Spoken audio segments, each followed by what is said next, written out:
को शुभकामना, सबलाई शुभकामना। धन्यवाद कार्यक्रम सञ्चालकज्यू, यस कार्यक्रमका सभापतिज्यू, प्रमुख अतिथिज्यू तथा विशिष्ट अतिथिगणहरू, गुरुवर्गहरू र मेरो अगाडि रहनुभएका सबै आमा बुबा दाजुभाइ दिदीबहिनी तथा मेरा प्यारा प्यारा साथीभाइहरू सबैमा म चिल्ड्रेन लाइफमा अध्ययनरत अमूल्य शर्माको तर्फबाट नमस्कार टक्र्याउन चाहन्छु। आज मैले हजुरहरूको सामु एउटा कथा लिएर उपस्थित भइसकेको छु र मेरो कथाको शीर्षक रहेको छ मेरो सपनाको कथा।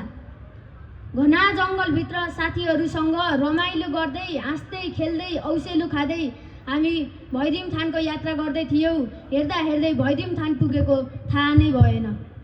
भैरम थान पुगेर पूजा आराधना गऱ्यौँ, धूप बत्ती बालेर त्यहाँबाट देखिने बलेवा एयरपोर्टको र पर्वत जिल्लाको दृश्य अवलोकन गऱ्यौँ। त्यो दृश्य हेरेर रमायौँ, साथीहरूसँग फोटो खिच्यौँ, रमायौँ र आफ्ना इच्छाहरू व्यक्त गऱ्यौँ।